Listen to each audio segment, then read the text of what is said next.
हाँ भाई, अब अपन बात करेंगे अपवहन वेग या अनुगमन वेग या अपवाह वेग। इसको बोलते हैं ड्रिफ्ट वेलोसिटी। Drift velocity. देखो बेटा, लास्ट टॉपिक में हमने देखा धात्विक चालकों में आवेश का प्रभाव। उसके अंदर हमने देखा था जब आप किसी चालक के ऊपर कोई विद्युत क्षेत्र अप्लाई करते हो तो उस चालक में उपस्थित इलेक्ट्रॉन एक निश्चित दिशा में क्या करने लगते हैं, गति करने लगते हैं। जब किसी चालक में आप क्या करोगे, विद्युत क्षेत्र अप्लाई करोगे तो विद्युत क्षेत्र की उपस्थिति में यह इलेक्ट्रॉन एक निश्चित दिशा में गति करने लगते हैं। तब इन इलेक्ट्रॉनों के वेग का औसत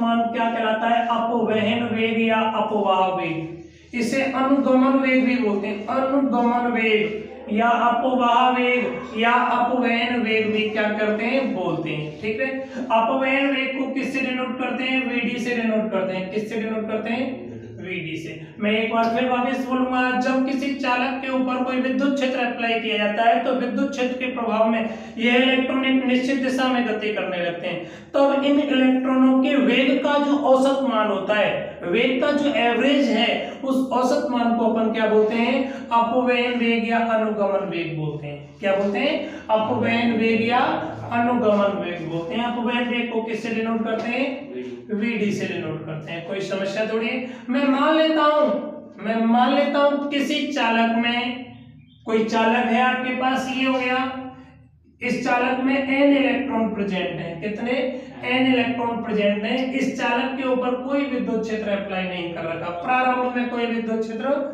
अप्लाई नहीं कर रखा। जब इस चालक के ऊपर कोई विद्युत क्षेत्र नहीं होगा तब यह इलेक्ट्रॉन क्या करेंगे, अनियमित रूप से हर संभव दिशा में गति करेंगे। तब इनके वेग का जो औसत मान होगा, उस औसत मान को अपन क्या बोलेंगे, जीरो, है ना। यदि मैं इन इलेक्ट्रॉनों का वेग u1 u2 un मान लूं, मैं मान लेता हूं इसमें n इलेक्ट्रॉन है, n इलेक्ट्रॉनों का वेग क्रमशः u1, u2 so on un वेग है। तब इन इलेक्ट्रॉनों का औसत वेग मतलब u एवरेज का मान कितना आएगा, u1 plus u2 plus so on un upon n आएगा या नहीं आएगा। ठीक, ये तो प्रारंभिक इनिशियल कंडीशन थी। प्रारंभ में जब इन इलेक्ट्रॉनों के ऊपर किसी भी प्रकार का कोई विद्युत क्षेत्र आरोपित नहीं था। लेकिन जैसे ही मैं यहाँ पर कोई विद्युत क्षेत्र आरोपित कर देता हूं तो वही क्षेत्र की उपस्थिति में ये जो भी इलेक्ट्रॉन होंगे वो इलेक्ट्रॉन एक निश्चित दिशा में गति करने लगेंगे। वो निश्चित दिशा क्या होगी, क्षेत्र के विपरीत दिशा में गति करने लगेंगे। पक्की बात है। तब इनका वेग कुछ अलग होगा, उस वेग को n इलेक्ट्रॉन है तो n इलेक्ट्रॉनों के वेग को v1 v2 सो ऑन क्या मान लेता हूं, vn मान लेता हूं। मान लो तो मुझे क्या चाहिए, अपवहन वेग चाहिए। मैंने क्या बोला, जब आप किसी चालक के ऊपर विद्युत क्षेत्र अप्लाई करोगे तो ये इलेक्ट्रॉन एक निश्चित दिशा में गति करेंगे। तब इन इलेक्ट्रॉनों के वेग का औसत मान क्या कहलाता है, अपवहन वेग। देखो, अपवहन वेग को vd से डिनोट करते हैं तो vd बराबर क्या आएगा, v1 plus v2 plus so on vn upon n। आपके पास चालक में n इलेक्ट्रॉन प्रेजेंट है। एक इलेक्ट्रॉन, प्रथम इलेक्ट्रॉन का वेग v1 है, दूसरे का v2 है, n इलेक्ट्रॉनों का, nवें इलेक्ट्रॉन का वेग vn है। तो इन समस्त इलेक्ट्रॉनों का औसत क्या आएगा, समस्त वेगों का योग अपॉन वेग कणों की संख्या आएगा या नहीं आएगा। चलो, अब मुझे v1 u1 vn के मान चाहिए। मैं यहां पर गति का प्रथम समीकरण लागू कर देता हूं। गति के प्रथम समीकरण से, गति का प्रथम समीकरण, फर्स्ट लॉ ऑफ मोशन क्या होगा आपके पास, v बराबर u प्लस at आएगा नहीं आएगा। v क्या है, जो आवेशित कण है, इलेक्ट्रॉन है, उसका अंतिम वेग हो गया, u प्रारंभिक वेग हो गया, a उस इलेक्ट्रॉन का त्वरण हो गया, एंड t क्या हो गया, समय हो गया। सबसे पहले मैं बात करूंगा प्रथम इलेक्ट्रॉन के लिए। किसके लिए, प्रथम इलेक्ट्रॉन का वेग क्या है, अंतिम वेग मतलब प्रारंभ में वेग क्या माना था मैंने, u1, जब विद्युत क्षेत्र का मान कितना था, 0, और अंत में प्रथम कण का वेग कितना माना, v1, जब विद्युत क्षेत्र अप्लाई किया था, यही था। तो अंतिम वेग क्या हो गया, v1। चलो भाई, v1 v बराबर u प्लस at, प्रारंभिक वेग क्या आ गया, u1 प्लस ए त्वरण ये रहेगा, एंड समय है उस समय को मैं क्या मान लेता हूं t1। ठीक, ऐसे ही दूसरे कण का वेग क्या आएगा, v2 बराबर u2 plus a into t2। इसी प्रकार nवें कण का वेग vn बराबर क्या मिलेगा, un plus a into tn मिलेगा। इसको नाम डालूं समीकरण 1, इसको नाम डालूं समीकरण 2। आप देखो समीकरण 2 में मान रख दूं, समीकरण 2 से, समीकरण 2 से फ्रॉम इक्वेशन 2, समीकरण 2 में मान रखने पर देखो समीकरण 2 ये रहा, Vd बराबर कितना है आपको, V1 का मान कितना है बेटा, U1 plus A into T1, and V2 का मान कितना है, U2 plus A into T2 plus so on. nवें कण का वेग कितना आएगा, Un plus A into Tn आएगा अपॉन n, आएगा या नहीं आएगा।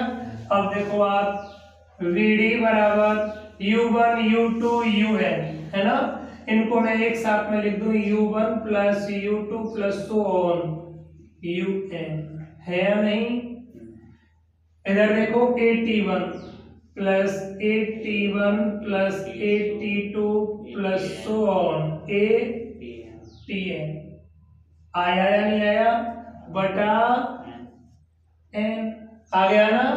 अब देखो बेटा बंस नींद आ रही है, Vd बराबर देखो Un U1 plus U2 plus so on Un बटा n, अलग अलग भाग दे दूं प्लस, इस सब में से कुछ कॉमन आ जाएगा क्या, a कॉमन आ जाएगा, t क्यों आएगा, क्या रहेगा T1 plus T2 plus so on Tn बटा n आएगा या नहीं आएगा, कोई दिक्कत। आप समीकरण 1 से देखो, यहां पर समीकरण 1 से, समीकरण 1 से कुछ दिख रहा है क्या, इसका कुछ मान है क्या, U एवरेज, और U एवरेज का मान कितना है, विद्युत क्षेत्र की अनुपस्थिति में U एवरेज का मान कितना होता है, 0 होता है। जब किसी चालक पर आप विद्युत क्षेत्र अप्लाई नहीं करोगे तो उनके औसत ऊष्मीय या तापीय वेग का मान कितना रहेगा, 0।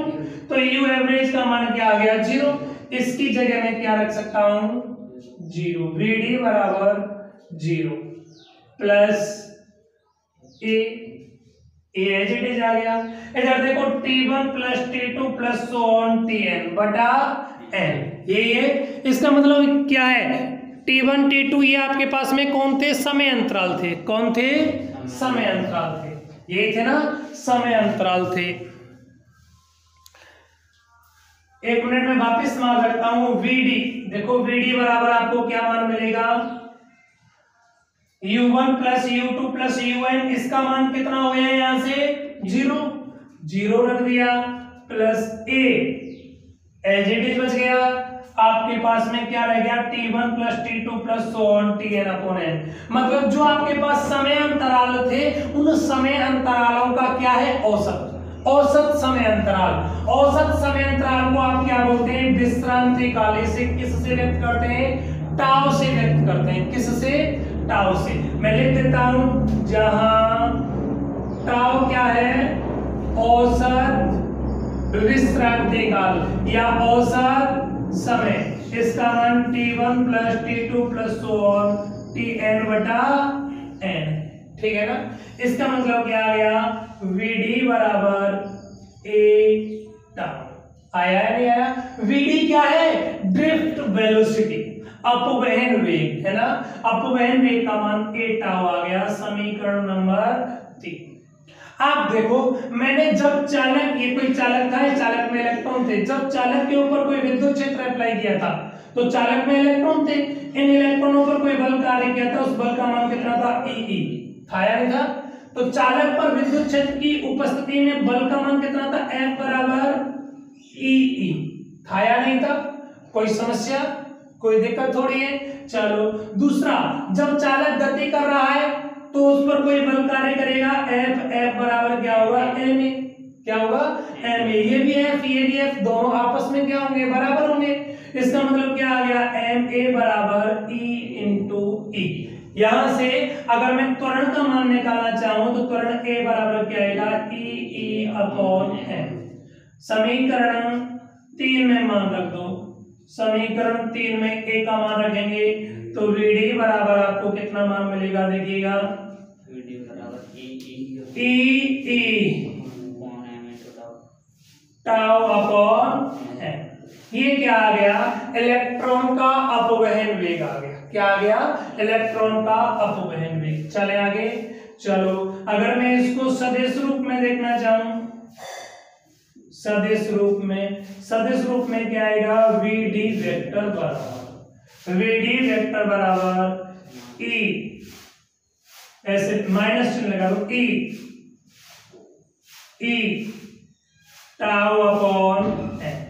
यहां और लगा दूं मैं सदिश क्या लगा दूं वेक्टर लगा दूं। इसका मतलब क्या है ये अपवहन वेग है वो विद्युत क्षेत्र के विपरीत दिशा में जो इलेक्ट्रॉन गति कर रहे हैं ना आपके वो विद्युत क्षेत्र की कौन सी दिशा में विपरीत दिशा में। कौन सा चिन्ह आएगा यहाँ पर माइनस चिन्ह। इस बात को डिनोट करता है कि यह इलेक्ट्रॉन विद्युत क्षेत्र के विपरीत दिशा में क्या कर रहे हैं गति कर रहे हैं। कोई समस्या। हमसे वो बोल रहा था अपवहन वेग बताओ। जब किसी चालक पर कोई विद्युत क्षेत्र आरोपित किया जाएगा तो ये इस विद्युत क्षेत्र की उपस्थिति में इलेक्ट्रॉन एक निश्चित दिशा में गति करेंगे तब इन इलेक्ट्रॉनों के वेग का औसत मान क्या कहलाता है अपवहन वेग। ठीक विद्युत क्षेत्र की अनुपस्थिति में इलेक्ट्रॉनों का औसत वेग कितना होता है 0 होता है। मैंने विद्युत क्षेत्र की उपस्थिति में वेग v1 v2 vn इनका औसत लिया तो ये आया। अब मुझे v1 v2 इनके मान चाहिए। मान गति के समीकरण से मान रखिए ये मान आए u1 u2 ये un ये वाला ये क्या आ गया u एवरेज इसका मान 0 रख दिया या t एवरेज को मैंने क्या बोल दिया टाउ से डिनोट कर दिया। औसत समय आ गया ये आया तो vd बराबर a टाउ। जब इलेक्ट्रॉन पर कोई विद्युत बल कार्य करेगा तो उस विद्युत बल का मान कितना होगा F बराबर e होगा या नहीं होगा। दूसरा इस बल के प्रभाव में इलेक्ट्रॉन गति करेगा उसमें कोई त्वरण होगा तो त्वरण के कारण बल कितना होगा F बराबर ma। ये दोनों बल आपस में क्या होंगे इक्वल रहेंगे। बराबर कर दिए एक का मान निकाल के रखा मेरे पास अपवहन वेग ये आया। ठीक ये क्या आ गया आपके पास अपवहन वेग आ गया। अगर इसी स्थान से वो आपसे पूछे कि भाई आप अपवहन वेग एवं विद्युत क्षेत्र में संबंध बताओ तो आप देखिएगा अपवहन वेग vd is directly proportional E। vd is directly proportional E हुआ या नहीं हुआ। आप जैसे जैसे किसी चालक पर आरोपित विद्युत क्षेत्र के मान में वृद्धि करोगे उस चालक के अपवहन वेग में क्या होगी वृद्धि होगी या नहीं होगी। और जैसे जैसे अपवहन वेग के मान में वृद्धि होगी तो धारा का मान भी क्या होगा बढ़ जाएगा। और देखो दूसरा vd is directly proportional 1/m। इसका मतलब क्या हो गया किसी चालक के द्रव्यमान में वृद्धि करोगे तो अपवहन वेग के मान में कमी होगी। व्युत्क्रमानुपाती है 1/m में vd is directly proportional 1/m। देखो समानुपाती में क्या होता है e का मान बढ़ाएंगे तो vd का मान क्या होगा बढ़ेगा। व्युत्क्रमानुपाती में इसका मान बढ़ाओगे तो इसका मान क्या होगा घटेगा। क्या होगा घटेगा। कोई समस्या थोड़ी है। इसका मतलब एक देखो मेरे पास दो पार्टिकल है एक इलेक्ट्रॉन है एक प्रोटॉन है दोनों पर आवेश का मान क्या है समान है। याद रखना इलेक्ट्रॉन का द्रव्यमान होता है आपके पास में कितना 9.1 into 10 to the power minus 31 kilogram and proton का 6.67 into 10 to the power minus 27 kilogram. 27 kilogram proton का द्रव्यमान। किसका द्रव्यमान ज्यादा है इलेक्ट्रॉन का या प्रोटॉन का। इलेक्ट्रॉन का द्रव्यमान कम है और प्रोटॉन का द्रव्यमान ज्यादा है। किसका द्रव्यमान ज्यादा है प्रोटॉन का द्रव्यमान ज्यादा है माइनस में लगा हुआ है। याद रखना जिसका द्रव्यमान ज्यादा होगा उसका अपवहन वेग क्या होगा कम। इसका मतलब प्रोटॉन का द्रव्यमान क्या है ज्यादा है तो प्रोटॉन का अपवहन वेग क्या होगा प्रोटॉन का अपवहन वेग vd किसका प्रोटॉन का क्या होगा कम होगा। और इलेक्ट्रॉन का द्रव्यमान कम होने के कारण द्रव्यमान कम होगा तो अपवहन वेग क्या हो जाएगा बढ़ जाएगा। इलेक्ट्रॉन का अपवहन वेग क्या होगा अधिक का मतलब बढ़ रहा है इसका डाउन का मतलब घट रहा है। याद रखना समान आवेशित कण कौन है इलेक्ट्रॉन और प्रोटॉन है। इलेक्ट्रॉन का अपवहन वेग प्रोटॉन की तुलना में क्या होता है, अधिक। और जिस पार्टिकल का अपवहन वेग अधिक होगा वह पार्टिकल अधिक धारा का प्रवाह करेगा, ठीक है ना। चलो एक चीज तो ये हो गई। दूसरी एक और, अगर कोई पूछ ले आपसे कि विद्युत क्षेत्र अपवहन वेग व विद्युत विभव में संबंध बताओ, तो बेटा आपके पास एक रिलेशन होता है V विभव बराबर विद्युत क्षेत्र इंटू दूरी, V बराबर E इंटू डी। आपको याद रखना पड़ेगा, चैप्टर संख्या 3 में पढ़ोगे, पहला टॉपिक विभव। V बराबर E into D. D distance है, डिस्टेंस यहाँ हम धारा का प्रवाह करेंगे तो किसी तार में धारा का प्रवाह करेंगे, तो डी दूरी की जगह में क्या ले लेता हूँ, लेंथ, लंबाई ले लेता हूँ।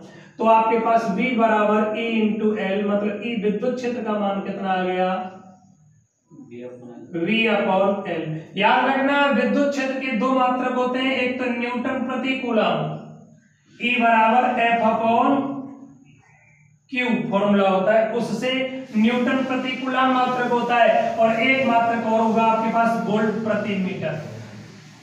विद्युत क्षेत्र का मात्रक वोल्ट हो गया और लंबाई का मात्रक क्या हो गया, मीटर हो गया।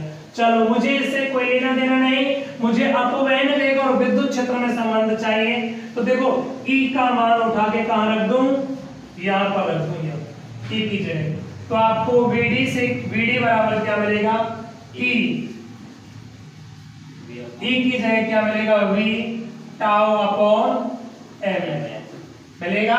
इसका मतलब क्या हो गया, VD डायरेक्टली प्रोपोर्शनल V मिलेगा। यदि आप किसी चालक पर आरोपित विभव का मान बढ़ाओ या आरोपित विद्युत क्षेत्र कोई का भी मान बढ़ाओ, दोनों ही कंडीशन में चालक में उपस्थित इलेक्ट्रॉनों के अपवहन वेग के मान में क्या होगी, वृद्धि होगी, दोनों ही केस में। ठीक भाई, चलो धन्यवाद।